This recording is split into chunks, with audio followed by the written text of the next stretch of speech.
तो जहां किसी शब्द का, अब देखो शब्द है बहुत सारे, तो मान लिए किसी शब्द का सीधा सीधा अर्थ नहीं समझ में आता है तो लक्षणा करनी पड़ती। अब लक्षणा क्या है?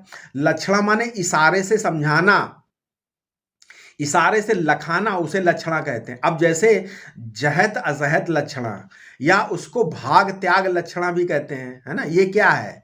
मान लीजिए हमारे पास एक सोने का कड़ा था, उसको तुड़वाकर अब हार बनवा लिया, फिर एक दिन उसी को दिखाकर अपने फ्रेंड से, अपने मित्र से कहा कि देखो ये वही कड़ा है, जबकि हार पहने हुए है।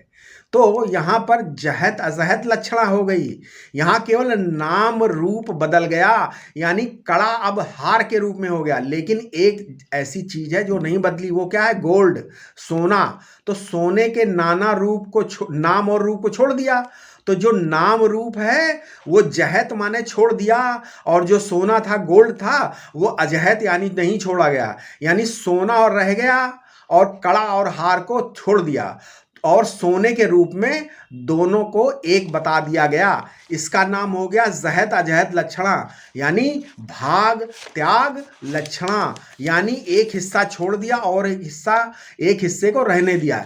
इसी दृष्टि से तत्त्वमसि महावाक्य का अर्थ समझो, माने तत्, त्वम और असि, तीन हो गए ना, मतलब वो तुम हो। तो तत्त्वमसि वाक्य इशारे के द्वारा तुमको तुम्हारे स्वरूप को बताता है। कैसे? इसमें तत् अलग यानी ईश्वर अलग, और त्वम यानी तुम अलग हो, असि कहता है दोनों एक ही हैं। तो तत् माने सत ईश्वर का शोधित रूप, और त्वम माने अहम का शोधित स्वरूप, यानी शुद्ध साक्षी। तो यदि उपाधि छोड़ दो तो जो शुद्ध चेतन है उसमें दोनों एक हैं। इसी को वेदांत की भाषा में क्या कहते हैं? भाग त्याग लक्षणा द्वारा मुख्य समानाधिकरण की शैली से एक के प्रदर्शन है।